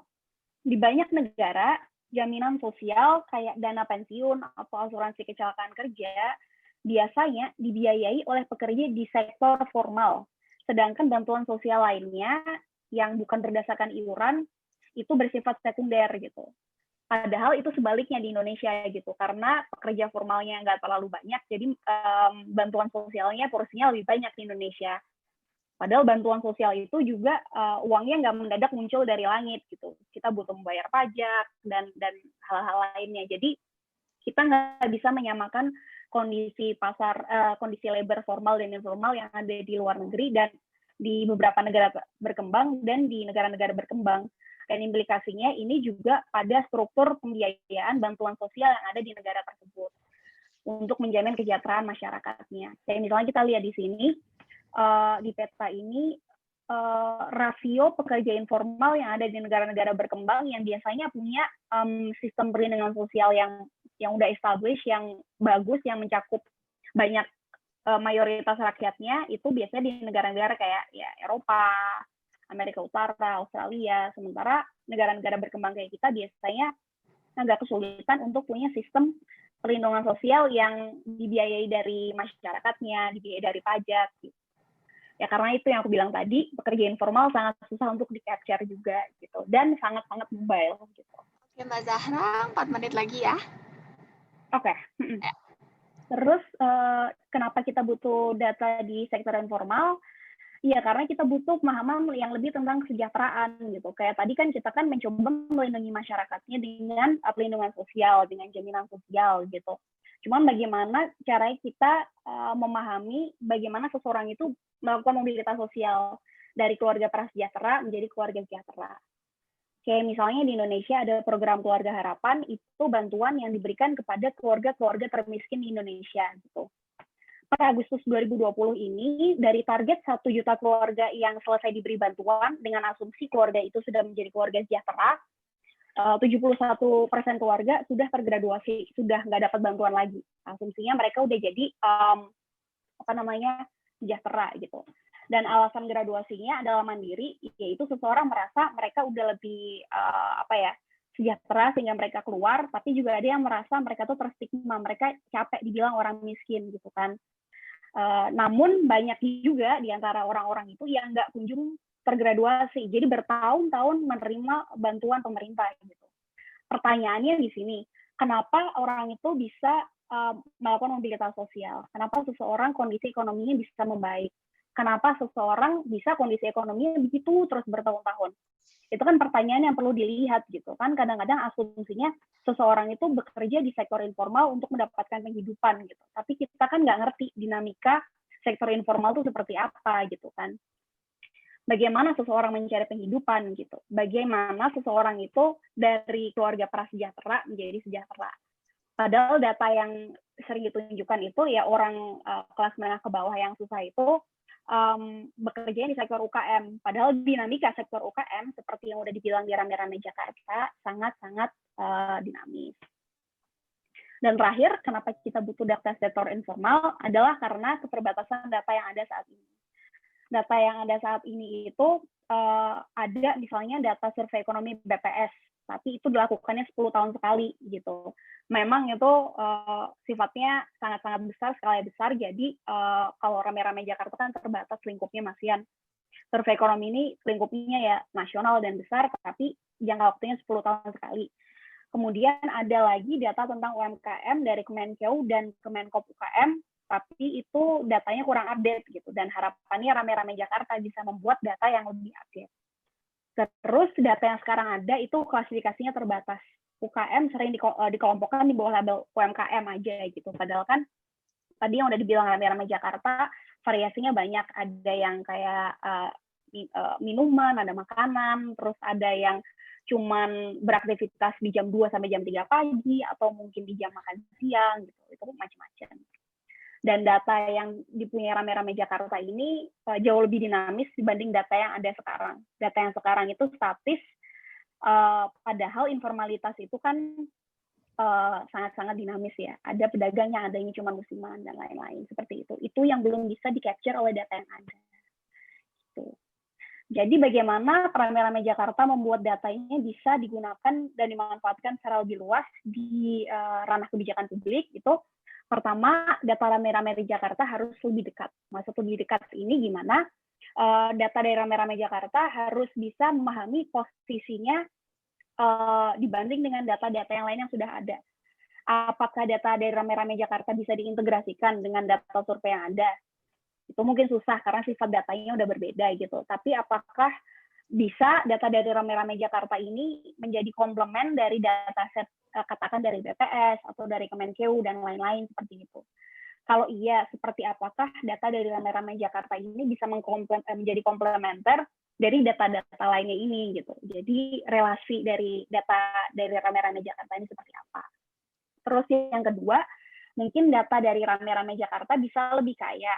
Lebih kaya tuh maksudnya perlu informasi yang lebih dalam. Misalnya kita lihat nih, oke gitu, gerobak ketoprak kayak gitu. Mungkin kita tanya lain kali omset usahanya berapa gitu. Jumlah karyawannya berapa, apakah dia mempekerjakan dirinya sendiri, atau orang lain, atau mungkin keluarganya. Karena itu ngaruh juga kita memahami seseorang berpartisipasi di sektor informal itu seperti apa gitu. Dan mungkin kita juga bisa tanya kapan mereka merintis usaha itu gitu. Apakah seseorang itu sudah seumur hidupnya berusaha seperti itu, atau mereka mobilitas sosial, mungkin dulu jualannya di terpal, tapi sekarang di gerobak. Itu kan hal-hal yang belum bisa ditangkap gitu. Dan itu partly karena nature datanya rame-rame Jakarta gitu. Tapi it's fine gitu. Mungkin bisa dipercaya ke depannya. Dan yang terakhir, apakah data dari rame-rame Jakarta bisa di-scale up, bisa lebih besar? Saat ini kan masih di Wahid Hasyim Koridor gitu. Emang ini menunjukkan data tentang dinamika di daerah itu yang sangat-sangat kaya, sangat-sangat detail gitu. Tapi bagaimanakah kita bisa nge-scale up ini katakanlah di koridor lain di Jakarta atau mungkin di kota besar lainnya gitu. Dan kalau iya, kalau tadi aku ngelihat itu resource-nya yang digunakan rame-rame Jakarta ini untuk ngolah datanya, ngambil datanya, nyimpen datanya, habis itu menganalisa datanya, itu nggak sedikit. Karena tadi aku lihat list orangnya banyak. Gimana sih strateginya rame-rame Jakarta ke depannya untuk membuat metodologi ini bisa dilakukan di kota lain, di daerah lain, gitu. That's all dari saya. Jadi intinya adalah pengambilan data berbasis bukti itu dimanapun itu, entah di pemerintahan, entah di bisnis, pokoknya pengambilan kebijakan itu bertumpu banget sama data gitu. Dan data pekerja di sektor informal itu penting untuk pengambilan kebijakan terkait kesejahteraan masyarakat. Itu dari perspektif kami, pengguna data di sektor kebijakan publik kesejahteraan ya gitu. Berbeda di yang lainnya pasti gitu. Sayangnya data pekerja di sektor informal maaf. saat ini Sudah time out. Oke, iya, udah conclusion kok. Oke. Sayangnya data pekerja di sektor informal sekarang ini kurang akurat, tingkat granularitas deskripsi sektor informalnya terbatas dan kurang dinamis. Dan metodologi pengumpulan data sektor informal yang dilakukan oleh rame-rame Jakarta bisa menjawab beberapa masalah tersebut. tapi interoperabilitas data pertama, kedua kedalaman informasi yang direkam, dan tiga potensi scale up-nya harus diperhitungkan. Gitu sih. Oke. Wow, menarik sekali Mbak. Masukannya banyak, jelas dengan bahasa yang ringan. Ya, ternyata Rame-Rame Jakarta kreatif juga ya, dinamis. Kita mengelompokkan dengan metode yang baru yang ya bisa dilakukan jarak jauh juga. Ya karena pembicara kita semua sudah memperoleh kesempatan untuk memaparkan penjelasannya, sekarang kita akan undang apabila ada pertanyaan secara langsung silahkan mengklik tombol raise hand di bagian chat kanan. Mungkin ada yang tertarik untuk bertanya secara langsung kepada para pembicara kita hari ini. Saya tunggu ya, 1, 2, 3. Oke, jadi saya akan mengambil pertanyaan dari yang sudah di chat box dulu, tapi kalau misalkan rekan-rekan Rame-Rame Jakarta mau bertanya melalui fitur raise hand dan directly pengen bertanya kepada narasumber langsung, silahkan. Saya ada beberapa pertanyaan yang sudah dikumpulkan oleh teman-teman kita. Ini ada Mario yang raise hand. Oh ya, ya, silakan Mario. Time for you. Hello. Hi. Sorry, I was on mute. Can you hear me? Yes, perfectly. Could you show yourself, your face, maybe? Sorry, excuse me? Could you show your face? Yeah, I managed to do it. So just give me a minute. I'm a first-time Zoom user, so I'm sorry. I actually don't know how to open the video chat option. You have a feature in the left. So just click for show your video. Any problem? Okay.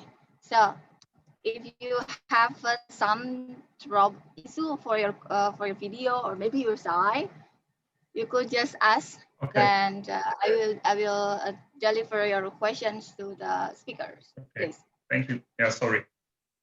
So first of all, I would like to say thank you. It was a really interesting presentation, really interesting method, and I will definitely read some of your publications from your website. My question goes a bit in that direction, that I understand that your goal, or basically the goal of research, is to get some formalization in the informal sector. So I would like to understand if you also maybe see some benefits of the informality, and do you see some properties of the informal sector that you maybe want to keep alive and kind of merge and have a merge of informal and formal sector to get the benefits of both areas? That's basically my question. Thank you. So, Rame-Rame Jakarta dulu ya, jawab. Okay. Bahasa Inggris juga. Yep. So, hello, Mario. I'm also one of the researchers here with Rame-Rame Jakarta. I guess one thing we would say is we are not trying to formalize the informal, but more to categorize or to understand informality. So the target is not to impose an alternative system, but to create a framework of language, of categories, of an understanding which we can use if we are trying to develop policies. What we have seen is in many situations, there will be an intervention by government agencies to regulate activities in public spaces. So our target in the short term is to improve the understanding of informality so that interventions can be more effective. So for example, the simplest example would be, we do not pretend that bicycle, motorbike, a car, a truck, and a bus, they are all vehicles, they are all methods of transportation. But we treat them differently, we create different policies for each of them because they have different characteristics. So our target is to try and introduce that level of analysis and understanding to the informal economy also. Maybe from Zahra or Falin, they'd also like to answer. Well, I would also add something probably. Oh, you're here. Yeah, sure. Yeah. Because the thing that already mentioned by Chris with the situations is usually the government, because of their lack of understanding with the informal sectors, they treat the informal sectors with the regulations that being used to the formal sectors, just like to create a regulation to ban them from like pedestrian ways, or there are so many generalizations that the informal sector should be allowed to operate in the public spaces, which is very strange, because how could you manage the things that you cannot actually grasp, like, or have a full pictures of it? So, and also how to regulate them. Is it better to encourage them to regulate themselves, or to make a regulation that dictate them to do something? So this is also the thing that might need a lot of attention, and I hope by bringing the informal sectors into a more tangible, but as a data, it will bring a better approach from all sides. And also, we are going to talk about the narrations in the chapter 2, narration that how the informal sectors could be described better. Instead of described by opinion, it would be better if informal sectors are being taught or narrated through data. So that's all probably from Falin or Zahra. Will, if you have. Yeah. I'm an urban designer, so I'll try to answer that from my perspective, which is right now, if we're talking about the informal sector in the city, when they are called informal, the government tend to ban them. Yes, that's right. So what we do as an urban designer or a city planner, we try to come to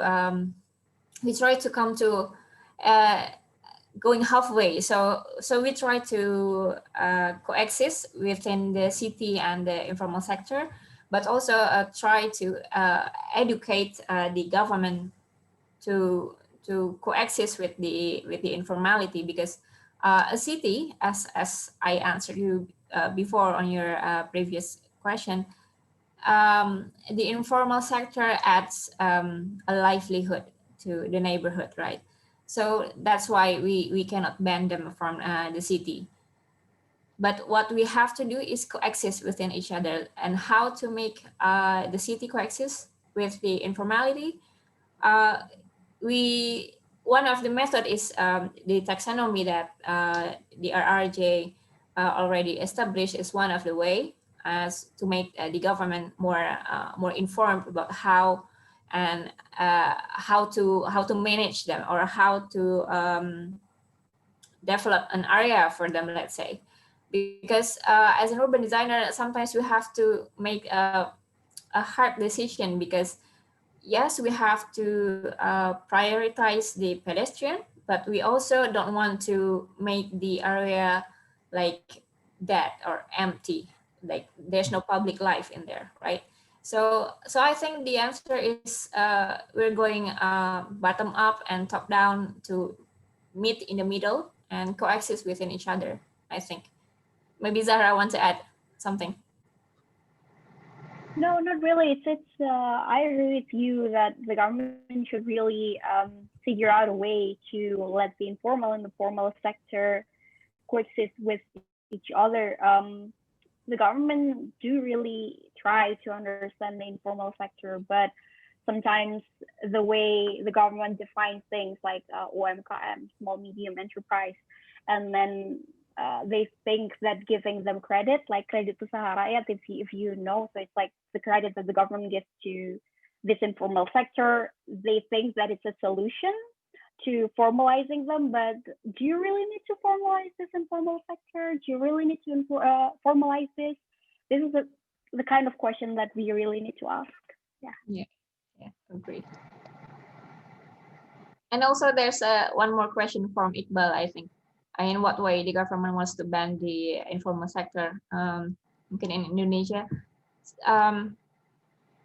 ketika dalam perancangan perkotaan, ketika harus memprioritaskan misalnya perancangan atau penataan kembali transit hub yang ada di Jakarta gitu. Kadang-kadang informal sector menjadi faktor kesekian untuk dipertimbangkan gitu. Sementara kalau kita lihat lagi kebutuhan dari demand dari para pejalan kaki atau para komuter sendiri juga mereka sebetulnya membutuhkan sektor informal, tapi kemudian kita biasanya ketika pemerintah yang turun tangan, either mereka direlokasi atau ya memang sudah tidak boleh berjualan di situ misalnya, kemudian ya terserah akhirnya mau ada di mana gitu ya. Tapi yang mungkin perancang perkotaan seperti kami usahakan adalah ya kita coba koeksis bersama-sama gitu. Ketika komuter juga butuh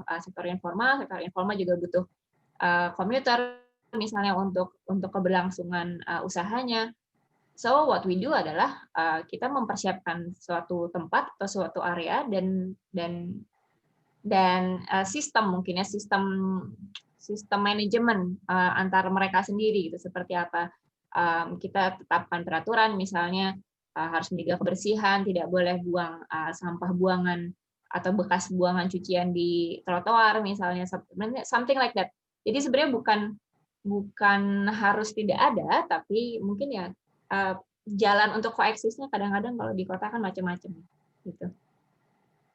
Itu mungkin mau ditambahkan mungkin oleh Andes atau Chris.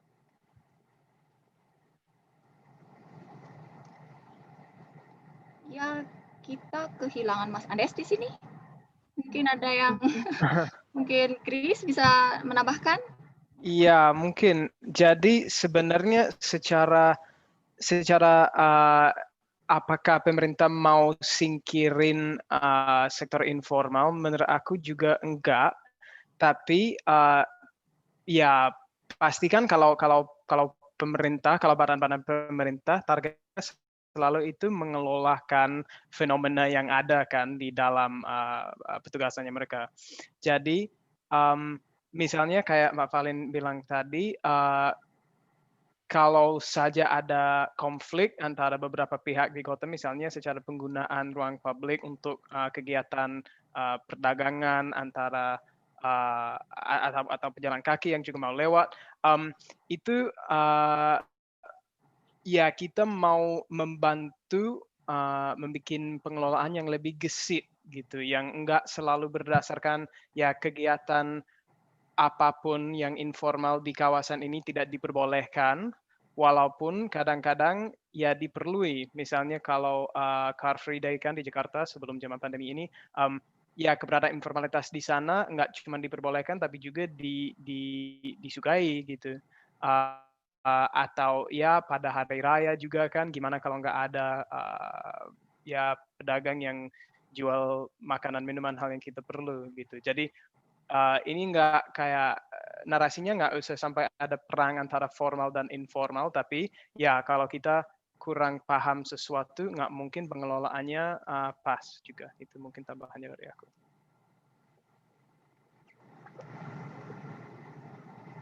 Oke. Kita beralih ya ke pertanyaan yang belum terjawab. Mungkin ada beberapa pilihan. Oke, mungkin saya bacakan. Selamat siang. Ini pertanyaan dari, perkenalkan nama saya Fahmi. Terima kasih atas paparan para pembicara. Materi dan tipologi yang dibuat katanya sangat menarik. Terima kasih. Kemudian dia bertanya, selain berguna dalam penelitian, bagaimana tipologi kegiatan informal yang telah dibuat dapat bermanfaat dalam praktek kegiatan perencanaan perkotaan. Nah, adakah contoh kebijakan yang bisa dibuat berdasarkan tipologi tersebut? Mungkin Mbak Valin bisa jelaskan? Bagaimana tipologi kegiatan informal dapat bermanfaat pada praktek kegiatan perencanaan perkotaan? Sebetulnya salah satu contoh yang sedang terjadi adalah kita sedang melakukan penataan sektor informal di sekitar stasiun Gondangdia. Dan salah satunya memakai data yang sudah kita kumpulkan dalam penelitian ini.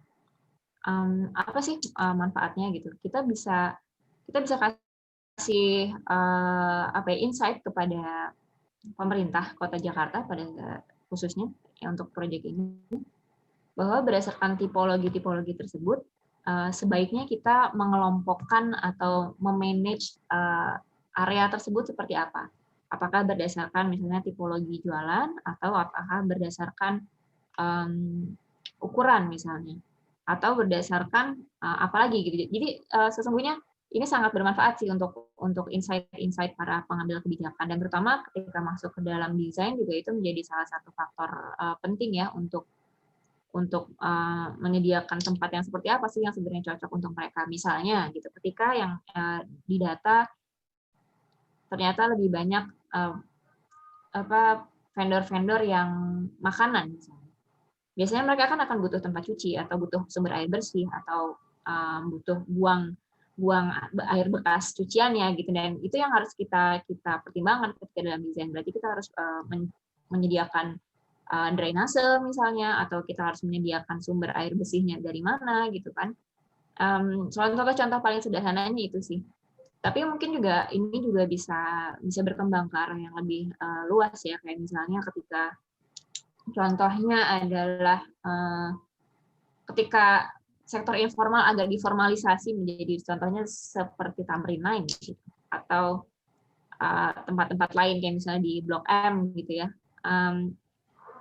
Dalam perancangan kota, dalam urban design, kita bisa lihat apakah ternyata pemformalan bentuk, misalnya ketika semua dijadikan bentuk kios gitu, apakah itu pas gitu. Kita jadi harus berefleksi sendiri sih, jadi ketika mendesain gitu, ketika pemerintah minta tolong deh semua diformalin gitu, bentuknya sama semua jadi kios, apakah iya gitu. Itu sih yang mungkin jadi refleksi bolak-balik sih sebagai urban designer ya, gitu.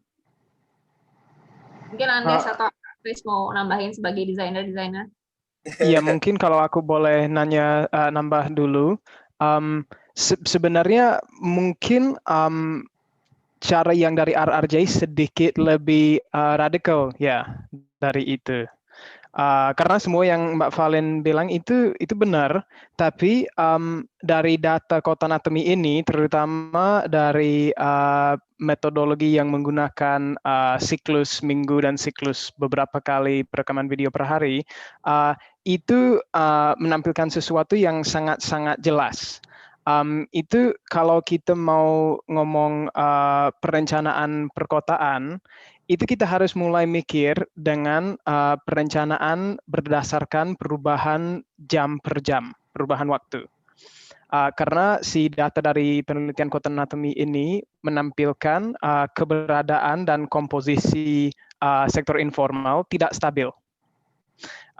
Apa maksud aku tidak stabil? Ya, itu memang kalau kita lihat setiap hari, komunitas informalitas, kalau aku bisa panggil begitu, itu selalu berubah. Jam per jam itu juga berubah. Biasanya itu ngerespons secara kondisi yang juga ada di sana. Nah, sebenarnya ini tadi videonya nggak berfungsi, tapi aku nampilin ini dulu ya. Mungkin ada yang sudah lihat ini di Instagram RRJ. Tapi di sini kita bisa lihat perubahan secara keberadaan dan jumlah usaha informal yang ada di Wahid Hashim Corridor selama cuma 1 minggu. Nah, jadi bisa lihat dengan jelas kan setiap jam jauh beda. Titik yang paling ramai jauh beda, jumlahnya jauh beda, posisinya jauh beda. Nah, jadi itu maksudnya kalau kita mau membuatkan perencanaan kota petata ruang yang sensitif dan bisa menghadapi tantangan formal dan informal di ruangan publik, ya kita harus mikir gimana bisa bikin misalnya kebijakan yang berdasarkan waktu. Jadi ya jenis pedagang atau jenis usaha informal ini bisa atau tidak boleh muncul di titik ini antara jam yang tertentu gitu. Daripada cuma berdasarkan ruangan aja itu. Jadi belum sampai Rama-Rama Jakarta bisa ya bikin kebijakan karena ini memang cuma studi pilot kan, cuma ada satu situs studi di sini.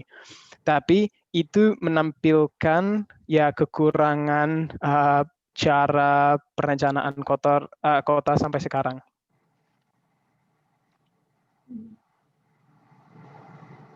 Ya, ini sebenarnya juga menarik apa yang disampaikan Chris. Ketika dulu kami ngedesain jalur pejalan kaki di Wahid Hashim, kami sempat mencoba untuk mengalokasikan suatu spot di mana di situ kita khusus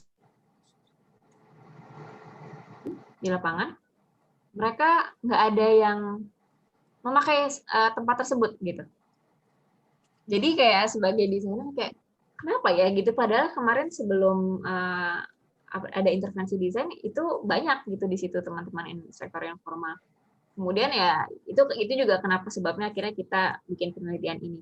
Tapi Chris tadi menyebutkan hal yang penting bahwa mungkin di desain perkotaan kita juga harus melihat bahwa ada fluktuasi dari waktu, di mana ternyata ketika tadi aku pikir ternyata ketika siang teman-teman sektor informal nggak pakai tuh gitu area yang udah kita dedikasikan untuk mereka gitu. Tapi ternyata ketika malam si kegiatan-kegiatan formalnya sudah tutup, ternyata sektor informal ini muncul gitu. Oh ya ternyata bukan berarti tidak tepat desainnya, tapi memang secara timing gitu itu bisa berfluktuasi gitu. Menarik sih. Itu mungkin jawabannya. Sedikit tambahan kalau boleh, Mbak Kristiana. Ya boleh, silahkan. Ya. Singkat ya Mas. Mungkin ya sedikit tambahan. Ini juga tentang masalah tadi perencanaan kota kan. Kalau kita misalnya dokumen legal perencanaan kota itu kan RDTR ya, rencana detail tata ruang, ada juga RTBL dan sebagainya. Kayaknya kalau sektor informal akan masuk ke dalam sesuatu yang juga masuk dalam perencanaan perkotaan, metodologi pembagian ruang itu nggak bisa dengan kaku dan fix begitu. Juga ketika sebelumnya hanya zona persilnya saja yang punya warna, jadi perkantoran, lalu perumahan dan sebagainya, kayaknya koridor jalannya kan selama ini warnanya putih gitu. Nah pada akhirnya koridor jalan ini juga bisa menjadi sesuatu yang diatur dengan baik. Contohnya misalnya, apakah pengamen itu juga bisa disediakan tempat yang perform yang menarik, kayak kasus di kolong jalan layang flyover Sudirman dekat stasiun Duku Atas misalnya. Itu kan jadi tempat performance yang menarik karena banyak pejalan kaki, tapi tempat titik performance-nya itu mungkin bisa diatur dengan baik gitu. Dengan jam tertentu bisa pengamennya bisa bergantian misalnya, karena nggak mungkin pengamen tampil 6 jam berturut-turut. Hal-hal seperti ini sih. Tapi bagaimana meregulasi sektor informal itu memang belum ada jawaban yang yang kesimpulan akhir gitu. Ini masih hipotesa juga. Ya, itu sih. Thank you. Oke. Karena waktu sudah menunjukkan 2.56, mungkin izin ya, satu kali pertanyaan lagi. Dari Bapak Kamil Muhammad, pertanyaan ditujukan untuk RRJ dan Mbak Valin. Mbak Valin masih ada kan ya? Dengan dataset yang ada, apakah dapat terbaca bagaimana para pedagang informal ini membangun pola urban design mereka sendiri di tempat-tempat yang mereka occupy? Apakah umumnya terjadi secara individual atau melalui pengelolaan kolektif atau guyup? Ya, silahkan Mbak Pauline atau Raja dulu. Siapa dulu? Agnes dulu Kli, jawab. Nah ini kan tentang apakah mereka individu atau guyup, mungkin Agnes lebih paham ya. Oke. Ya mungkin jawab pertanyaan itu, ini sesuatu yang menarik karena sektor informal kan di luar selama ini ada di luar sistem gitu. Tapi sesuatu itu ternyata berjalan tidak dengan chaos gitu. Tetap ada satu pola yang kita lihat ya, yang terbaca gitu. Nah, beberapa fakta yang menarik yang kami kawan-kawan Rame-Rame Jakarta temukan itu ada beberapa paguyuban yang terbentuk dari pola sektor informal. Di kawasan Karet misalnya, pedagang kaki lima di Jalan Komando Raya itu tergabung dalam sebuah paguyuban pedagang yang punya standar operasional prosedur. Nggak ada kerja bakti rutin, jadi nggak boleh buang sampah. Kalau yang melanggar itu dikenakan sanksi, nggak boleh dagang sementara waktu misalnya. Nah ini berjalan dengan mandiri oleh si paguyuban itu sendiri. Nah yang menarik juga, koordinator paguyubannya itu ibu RT setempat. Jadi ada semacam hubungan antara sebuah hierarki yang udah formal, RT, RW, kelurahan itu kan formal. Tapi pedagang kaki lima ini kan informal ya gitu. Tapi dia bisa masuk dalam sistem yang sudah ada dan menciptakan pola yang menurutku jauh lebih berjalan gitu daripada misalnya peraturan itu, SOP itu secara sepihak ditetapkan pemerintah. Nggak boleh jualan di sepanjang jalan ini, selesai. Kalau mereka ada pengaturannya, ada pembagiannya, dan sebagainya. Ini juga pola yang sama ditemui kalau misalnya kita tahu pangkalan ojek gitu. Bagaimana ojek pangkalan dengan ojek online itu mampu akhirnya bernegosiasi, walaupun pada awalnya konflik, pada akhirnya ada sebuah batas yang oke, kalau ojek online itu 100 meter dari pintu masuk stasiun. Nggak boleh di depan. Yang di depan itu adalah ojek pangkalan. Yang mengatur ini semua kan bukan pemerintah, bukan perusahaan Gojeknya, tapi adalah paguyuban mereka gitu. Ada yang terbentuk memang resmi menjadi paguyuban, ada juga yang memang sangat informal sifatnya, hanya komunitas, kumpul atau geng lah bisa dibilang. Itu kemungkinan satu. Kemungkinan dua, ada juga masuknya misalnya nggak bisa dipungkiri ada lembaga-lembaga atau institusi lain, ormas misalnya, yang terlibat dan mengambil untung dari keberadaan sistem informal. Banyak misalnya titik-titik strategis di kota Jakarta atau di Tanah Abang atau di mana gitu yang menghasilkan banyak uang sektor informal ini karena strategis. Lalu ada pungutan-pungutan yang diterapkan oleh ormas-ormas tempat. Kalau kita lihat ada bendera FBR, ada bendera Pemuda Pancasila gitu. Itu kadang melambangkan zona-zona tertentu yang istilahnya udah pungutannya ini ke sana, pungutannya ini ke sini. Dan antara mereka kadang ada konflik. Tapi menurutku kalau memang tidak dipikirkan gitu sebagaimana bentuk penataannya, justru bisa jadi ada kecenderungan cukup berbahaya gitu. Tapi keyakinan bahwa mereka mampu self-regulate itu penting gitu. Itu yang perlu didorong sih. Terima kasih. Mbak Pauline, silakan. Mungkin nambahin sedikit. Pengalaman kami ketika membantu pengorganisasian di sektor informal di Bekasi, sebenarnya mereka sudah punya paguyuban, tapi kadang dalam mewujudkannya dalam bentuk ruang gitu. Ketika harus berbagi ruang, itu yang kadang mereka kurang gapah di situ ya. Nah, disitulah mungkin teman-teman dari desainer itu bisa bantu dan masuk untuk ya mengadvokasi bagaimana sih gitu harus berbagi ruang dan harus berbagi manajemen, harus komitmen bersama menjaga ruang gitu. Untuk kasus yang di Bekasi, ketika mereka sudah punya koperasi gitu, tapi jumlahnya menumpuk 350 pedagang misalnya. Tapi ketika harus berbagi ruang, mereka bingung. Oke, saya harus di mana gitu. Sementara ruangnya segini-gini aja. Gitu. Jadi yang kita lakukan adalah kita data semua dulu pedagang-pedagangnya, kemudian kita kelompokkan yang kira-kira misalnya kan nggak mungkin di satu area A pedagang ciloknya ada 5 gitu misalnya. Ya mereka juga nggak akan berbagi rata penghasilannya kan, sehingga kita rekomendasikan untuk misalnya pedagang ciloknya nih ada 5, dibagi ke beberapa zona gitu untuk supaya juga mereka penghasilannya dapat merata gitu ya.